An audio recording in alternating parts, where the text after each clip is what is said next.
রূপা তুই ভয় পাস না, এটা মিশকার নতুন চাল। হ্যাঁ বন্ধুরা, অনুরাগের ছোঁয়ার আগামী পর্বে এমনটাই ঘটতে চলেছে। রূপা আরিয়ানকে সাথে নিয়ে মিশকার সাথে বোঝাপড়া করার জন্য যখন বেরিয়ে পড়ে, তখন সোনা পিছু নিয়ে তাদের একসাথে দেখে মন খারাপ করে সাক্ষ্যদেবের বাসায় চলে আসে। কিন্তু সাক্ষ্যদেব রূপার আসল পরিচয় জেনে যাওয়ায় রূপার পিছু নিয়ে মিশকার বাসায় চলে আসে।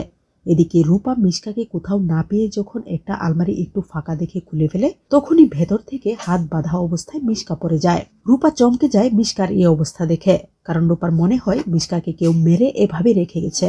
এদিকে সাক্ষ্যদেব ও আরিয়ান রূপাকে ডাকতে থাকে, কিন্তু রূপা কোনো সাড়া দিচ্ছে না দেখে তারাও ভয় পেয়ে যায়। অন্যদিকে দীপা কিছুটা জ্ঞান ফিরে পেয়ে বারবার বলে যাচ্ছে, ডাক্তারবাবু রূপাকে বাঁচান।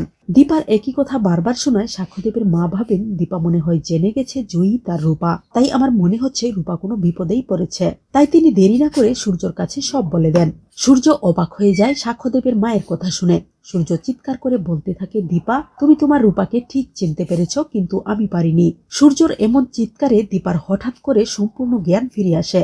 তারপর দীপা সূর্যকে বলে, ডাক্তারবাবু তাড়াতাড়ি চলুন রূপার কাছে, তা না হলে মিশকা রূপাকে মেরে ফেলবে। সূর্য আর দেরি না করে দীপাকে নিয়ে বেরিয়ে পড়ে। দীপা আর সূর্য মিশকার বাসায় ঢুকে চিৎকার করে ডাকতে থাকে রূপা বলে। তারপর দীপা তন্ন তন্ন করে খুঁজতে থাকলে এমন সময় সাক্ষ্যদেব ও আরিয়ান একটা রুমে রূপাকে পেয়ে যায়। তারপর সাক্ষ্যদেব সূর্য দীপাকে বলে, আপনারা এদিকে আসুন আর দেখুন আপনাদের মেয়ে কি করেছে।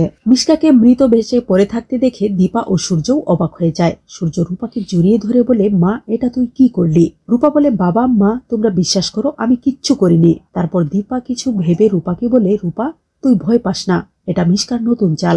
দীপার কথা শুনে সাক্ষ্যদেব, আরিয়ান ও সূর্যও অবাক হয়ে যায়। তারপর তারা একসাথে সিদ্ধান্ত নেয় মিশকার নতুন চালটা কি তা খুঁজে বের করার। তো বন্ধুরা, তোমাদের কি মনে হয় এসব করে রূপাকে ফাঁসিয়ে দেবে মিশকা, নাকি দীপার বুদ্ধিতে আসল মিশকাকে খুঁজে বের করে সাক্ষ্যদেব সহ সবাই মিলে পুলিশে দিয়ে দেবে? জানিয়ে দাও কমেন্ট করে। ধন্যবাদ।